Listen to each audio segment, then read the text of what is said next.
कुछ हो तो नहीं गया विली? नहीं, कुछ नहीं। तुम्हारी मोटर की टक्कर तो नहीं? कुछ नहीं हुआ। विली, तुम्हारी तबीयत तो ठीक है ना? मैं थक के चूर हो गया हूँ। विली, तुम दिन भर कहाँ रहे? मैं योंकर्स तक पहुंचा था। अचानक मैं और गाड़ी नहीं चला सका।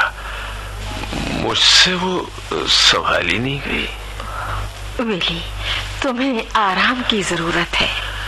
मैं गाड़ी चला रहा था, समझी, और मैं बिल्कुल ठीक था।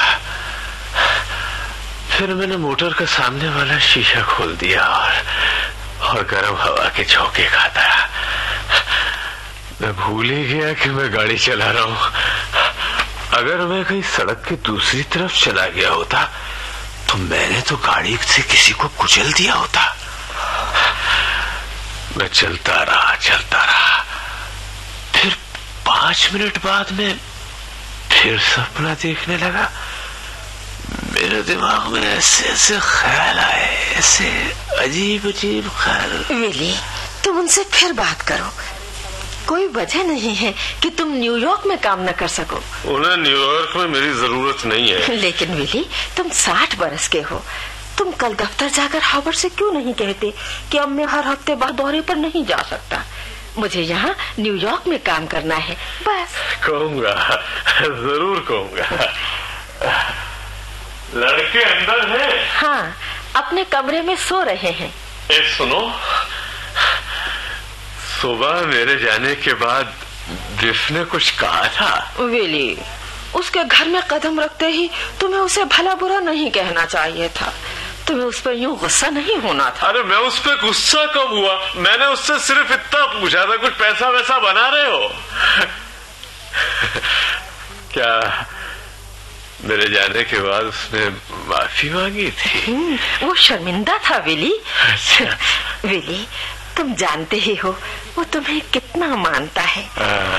सोचती हूँ अगर वो कुछ बन जाए तो तुम दोनों खुश रहोगे और फिर कभी नहीं लड़ोगे। अरे फार्म की खेती बाड़ी की नौकरी में वो कुछ कैसे बन सकता है? कोई जिंदगी है।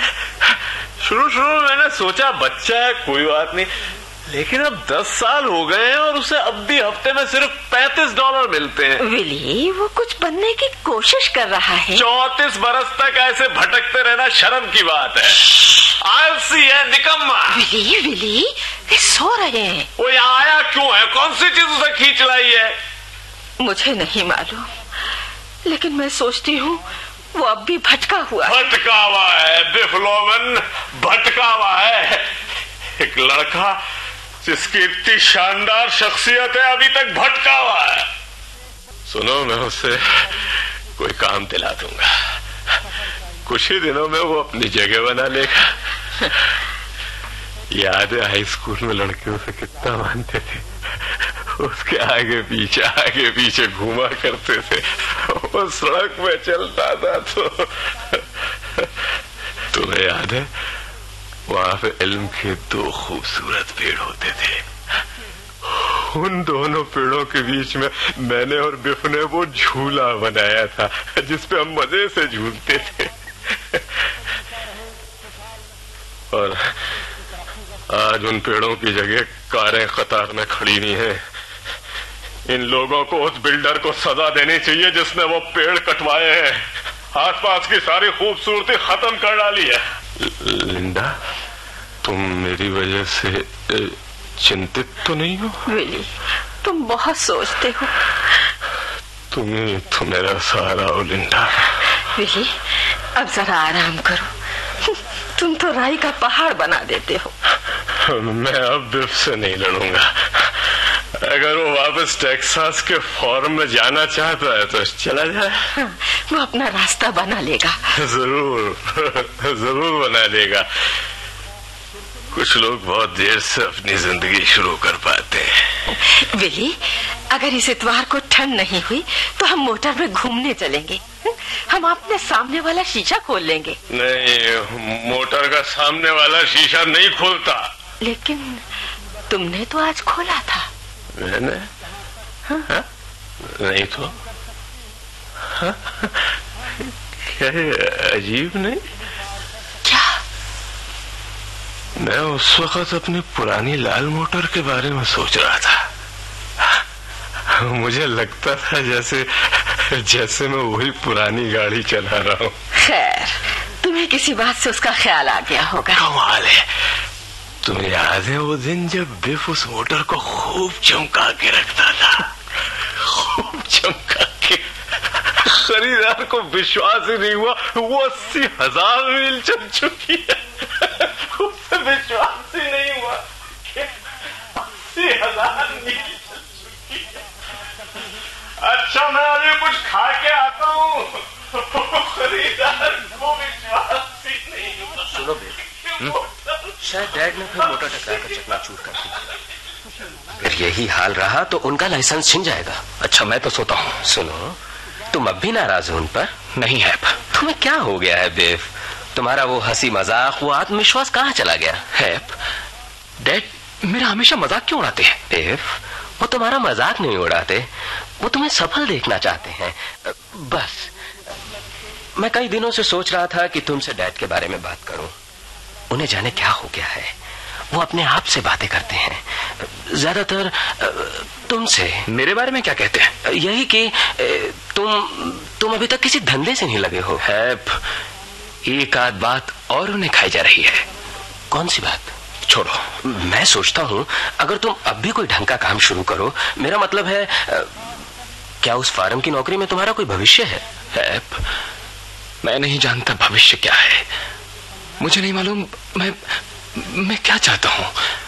हाई स्कूल छोड़ने के बाद से मैंने अब तक 25-30 नौकरियां की हैं, लेकिन वे सब एक सी निकलती हैं। जब वसंत आता है तो मुझे अचानक महसूस होता है कि मैं जिंदगी में अभी तक कहीं नहीं पहुंच सका हूं।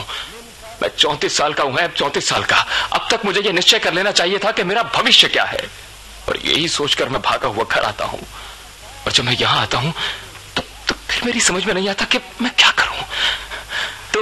तुम आदर्शवादी हो। नहीं है, मैं बहुत बुरी तरह से उलझ गया हूं। मेरा घर नहीं बसा, मेरा कोई कारोबार नहीं जमा। मैं बस बच्चे की तरह हूं।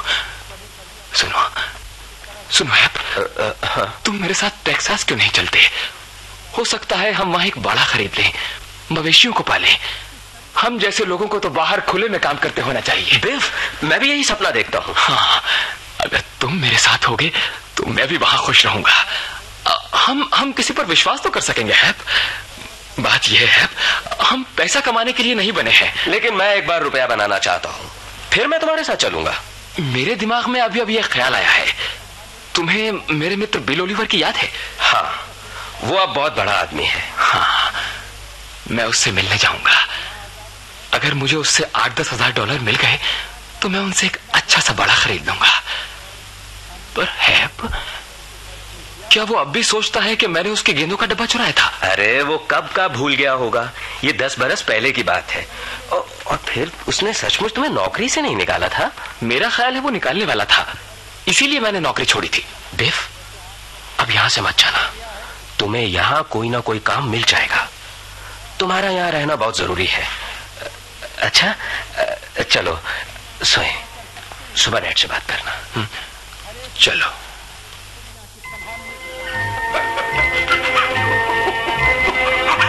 वाह, क्या गाड़ी चमकाई है।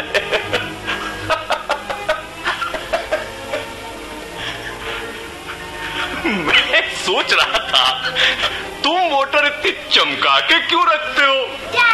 डैड, आपने मेरी नई फुटबॉल देखी? अरे, तुम्हें ये कहां से मिली देव? स्कूल से। स्कूल से?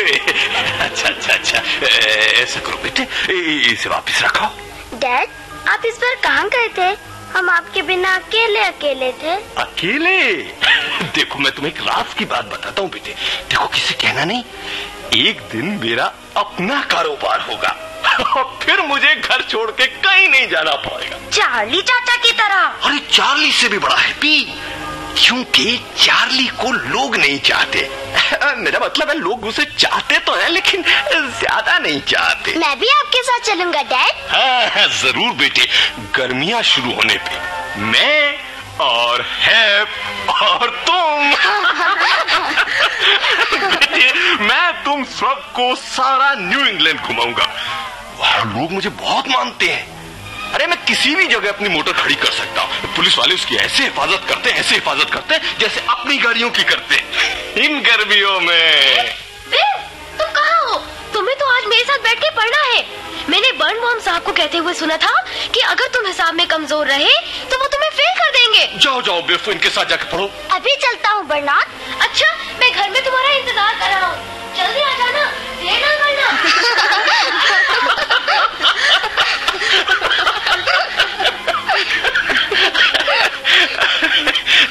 चार्ली के बेटे बर्नार्ड को और बच्चे नहीं चाहते है ना? चाहते तो हैं, लेकिन बहुत ज्यादा नहीं चाहते। हाँ बेटे, यही मेरा मतलब था, बहुत ज्यादा नहीं चाहते। देखो ये बर्नार्ड जो है ना, इसे स्कूल में सबसे ज्यादा नंबर मिल सकते हैं, लेकिन जब वो कारोबार की दुनिया में जाएगा ना तो तुम उससे 5 गुना आगे होगे।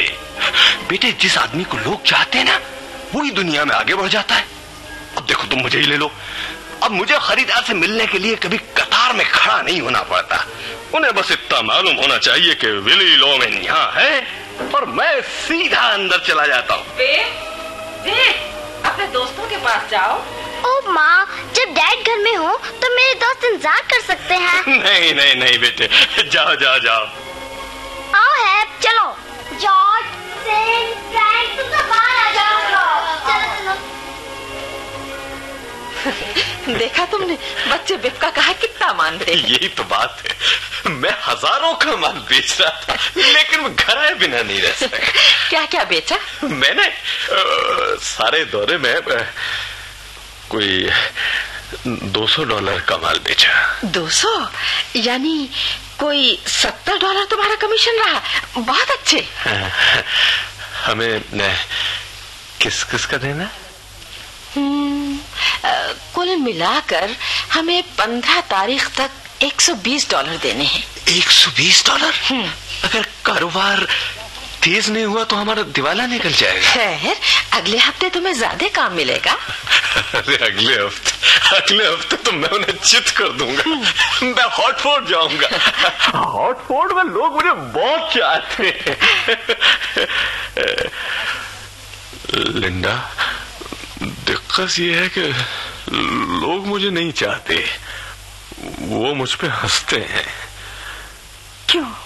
मुझे नहीं मालूम, लेकिन वो बस मेरे पास से गुजर जाते हैं, मेरी तरफ देखते तक नहीं। पर भी तुम तो हर हफ्ते $70 से $100 तक कमा रहे हो। हाँ लिंडा, लेकिन मुझे दिन में 10-12 घंटे काम करना पड़ता है और लोग आसानी से करते हैं। मैं पता नहीं जाने क्यों अपने आप को रोक ही नहीं पाता, मैं बातें बनाने लगता हूँ। दरअसल आदमी को कम बात करनी चाहिए। ये अपना पड़ोसी है ना, चार्ली है ना, इसमें एक गुण है, थोड़ा बोलने वाला आदमी है, थोड़ा बोलता है, इसीलिए लोग उसकी इज्जत करते हैं। दरअसल थोड़ा बोलने में थोड़ा नहीं विली, तुम ज्यादा बात नहीं करते, बस तुम जिंदा दिल हो। मैं कहता हूँ 2 दिन की जिंदगी है, एक आध मजाक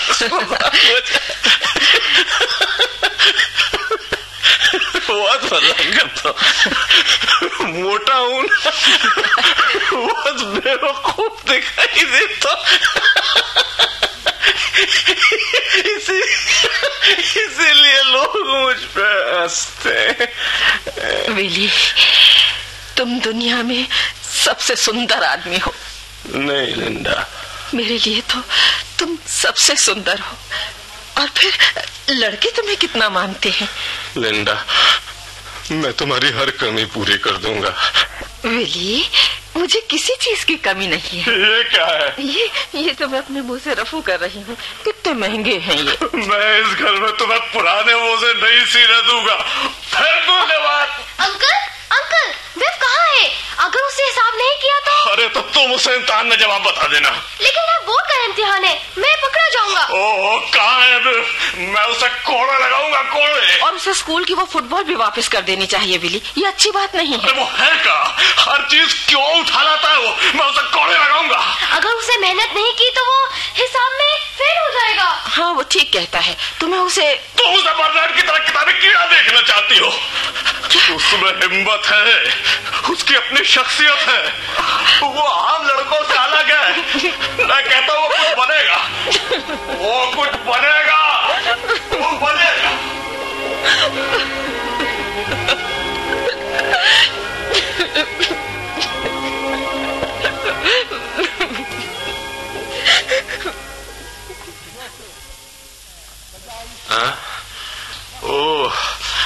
वो चुराता क्यों है? मैंने क्या उसे ये सिखाया है? मैंने तो उसे हमेशा अच्छी सीख दी है। डैड, आइए ऊपर चलें। हाँ? कौन?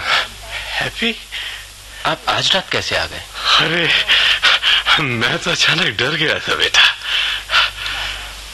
योंकर्स में आज एक बच्चा मेरी गाड़ी के नीचे आने से बाल बाल बचा। हे भगवान, मैं क्यों सेल्समैन बना? मैं तभी अपने भाई बहन के साथ अलास्का क्यों नहीं चला गया? वो आदमी प्रतिभाशाली था। बहन, उसे देख के लगता था सफलता सामने खड़ी है। उसने मुझे चलने के लिए बार बार कहा था। डैड, अब उस सब का जिक्र करने से क्या फायदा? बहन, मेरा भाई बहन घर से फटे हाल निकला था और हीरो की खानों का मालिक बन के मरा। तो ये है ब्रुकलिन। बहन, मैं एक मुद्दत से तुम्हारी राह देख रहा हूँ। तुमने ये सब कैसे किया? इसकी एक कहानी है। क्या? तुम छोटे से थे जब मैं पिताजी को ढूंढने अलास्का की तरफ निकला था। उस समय मुझे भूगोल की सही जानकारी नहीं थी। विलियम, कुछ दिनों बाद मुझे मालूम हुआ कि मैं दक्षिण की ओर जा रहा हूं। इसलिए मैं अलास्का की जगह अफ्रीका पहुंच गया। सोने का देश, हीरों का देश।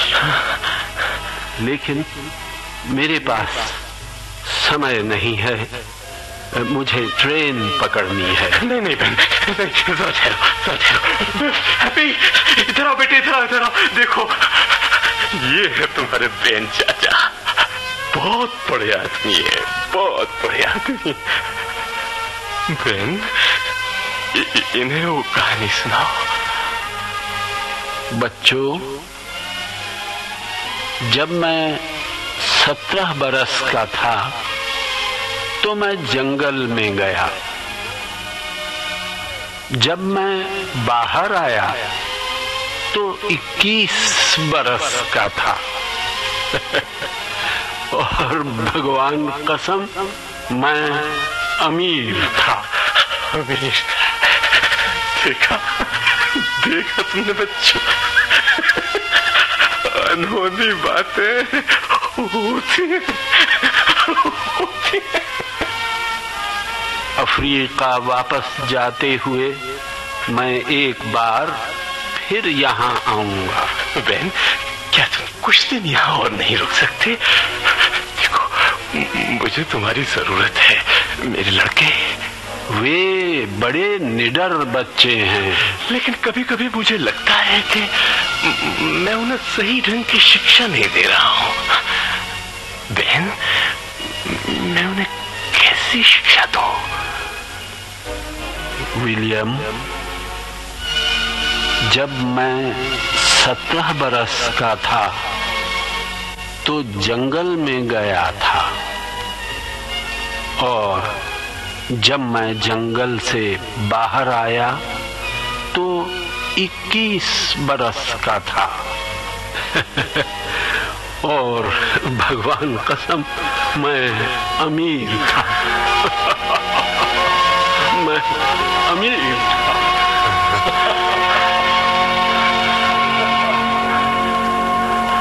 अमीर का। हाँ, मैं अपने लड़कों में यही भावना पैदा करना चाहता था, यही भावना कि वो निडर होकर आगे बढ़ते जाए, आगे बढ़ते जाए। मैं ठीक कर रहा था, मैं ठीक कर रहा था। विली, चलो विली, चलो अंदर चलकर सो। हाँ, मैं थोड़ा टहल के आता हूँ। ठीक कर रहा था मैं ठीक कर रहा था। बहन, कितने जीवन का आदमी था। ओह, असल मायने में आदमी था। उससे बातचीत की जा सकती थी। वो ठीक ही कहता था, वो बिल्कुल ठीक कहता था। अपने लड़कों में मैं यही तो भावना पैदा करना चाहता था कि वो भी डैड की ये हालत कब से है? सुबह तक सब ठीक हो जाएगा। तुमने इस बारे में मुझे कभी लिखा क्यों नहीं? कैसे लिखते? 3 महीने से तुम्हारा कोई पता ही नहीं था। हाँ, डैड इस तरह की हरकतें हमेशा तो नहीं करते। नहीं, लेकिन जब तुम यहाँ आ जाते हो तो वो झुंझलाते हैं और तुम पर बिगड़ते रहते हैं। तुम्हें एक दूसरे से इतनी घृणा क्यों है? मुझे घृणा नहीं है माँ। लेकिन तुम घर में कदम रखते ही उनसे उलझने लगते हो। क्या तुम अब हमेशा यहीं रहने के लिए आए हो? मैं ठीक नहीं कह सकता। आदमी परिंदा नहीं है जो बसंत के साथ आए और बसंत के बीतने पर चला जाए। माँ, तुम्हारे बाल सफेद हो गए हैं। जब तुम हाई स्कूल में थे ये तभी सफेद हो चुके थे। अब मैं बस इन्हें रंगती नहीं हूँ। इन्हें फिर रंगो माँ। मैं अपनी माँ को बूढ़ी नहीं देखना चाहता।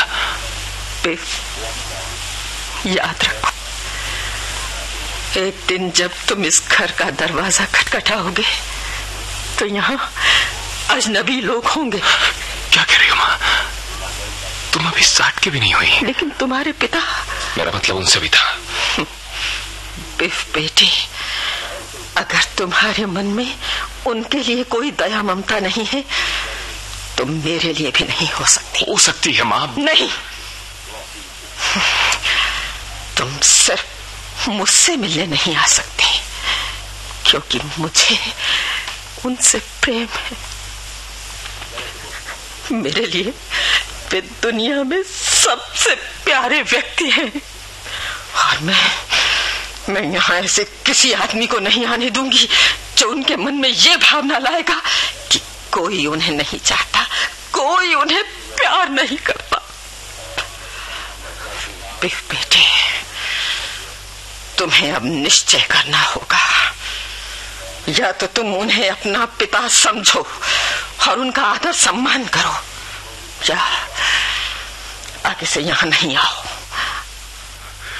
मैं जानती हूँ उनके साथ निभा करना आसान नहीं है, ये मुझसे ज्यादा और कोई नहीं जानता। लेकिन उनके लिए बहाने मत बनाओ माँ। उन्होंने हमेशा तुम्हारा अपमान किया है। उनका कोई चरित्र नहीं है। चार्ली चाचा ऐसा कभी नहीं करते। तो फिर चार्ली को अपना पिता बना लो। मैं नहीं कहती कि तुम्हारे पिता महान व्यक्ति हैं। विली लोमेन ने कभी अथाह धन नहीं कमाया, उनका नाम कभी अखबार में नहीं छपा। वो ऐसे भी व्यक्ति नहीं है जिसे इतिहास याद रखे। लेकिन वे इंसान है और उनके साथ बहुत ज्यादती हो रही है। इसलिए बहुत जरूरी है कि उनका ध्यान रखा जाए। वो थक कर चूर हो गए। 36 साल तक वो कंपनी के लिए काम करते हैं और वही कंपनी बुढ़ापे में उनका वेतन रोक देती है। माँ, मुझे ये नहीं मालूम था। और तुमने कभी पूछा भी नहीं बेटे। 5 हफ्तों से वो सिर्फ कमीशन पर काम कर रहे हैं। कंपनी के लोग एहसान फरामोश हैं। लेकिन क्या वो उस आदमी के बेटों से ज्यादा बुरे हैं? जब वो जवान था, जब वो उनके लिए कमा कर लाता था, तो वो उसे देखकर खुश होते थे। बेटे, उस आदमी के मन पर क्या बीतती है जो 700 मील गाड़ी चलाकर खाली हाथ घर लौटता है। वो अपने आप से बातें न करे तो क्या करे, क्या करे? वो आदमी हर हफ्ते $50 चार्ली से कर्ज लेकर मेरे हाथ पर रखते हुए झूठ मूठ चलाता है कि ये उसका वेतन है, वेतन। लेकिन ऐसा कब तक चल सकता है, कब तक चल सकता है? और तुम मुझे बताते हो कि उस आदमी का कोई चरित्र नहीं। अच्छा माँ, मैं यहाँ कोई ना कोई काम ढूंढ लूंगा, बस मैं उनसे दूर दूर रहूंगा। नहीं, तुम यहाँ रहकर उनसे हरदम उलझ नहीं सकते। याद रखो माँ, मुझे इस घर से निकाला था उन्होंने। मैं ये कभी नहीं जान पाई कि उन्होंने ऐसा क्यों किया। क्योंकि मैं जानता था कि वो झूठे हैं और वो अपने आसपास ऐसे किसी आदमी को नहीं चाहते थे तो ये जानता हो। झूठे? किस तरह? ये मेरे और उनके बीच की बात है। बस वो मेरे आधे वेतन पर रहेंगे और अच्छे हो जाएंगे। वे अब अच्छे नहीं होंगे। मुझे इस शहर से नफरत है माँ, मगर मैं यहाँ रहूंगा बस। और मुझसे तुम क्या चाहती हो? वे मर रहे हैं। वे अपने आप को मारने की कोशिश कर रहे हैं। क्या? कैसे? पिछले महीने एक दिन अचानक फ्यूज उड़ गया। मैं नीचे तहखाने में फ्यूज की तार लेने गई। तार के डिब्बे के पीछे रबड़ की छोटी सी नली पड़ी हुई थी। मैं फौरन समझ गई कि उन्होंने गैस के हीटर में पड़ी उस रबड़ की नली को जोड़कर अपने आप को मारने की कोशिश की है। मेरी समझ में नहीं आता कि मैं क्या करूं, क्या करूं। उन्होंने तुम दोनों के लिए अपना सारा जीवन लगा दिया और उनके बुढ़ापे में तुमने उनसे मुंह फेर ली। मैं भगवान की कसम खाकर कहती हूँ कि अब उनका जीवन तुम्हारे ही हाथ में। माँ, बेटे। अच्छा माँ, मैं अब यहाँ रहूंगा, किसी न किसी काम में लग जाऊंगा। मैं अच्छा बनने की कोशिश करूंगा माँ।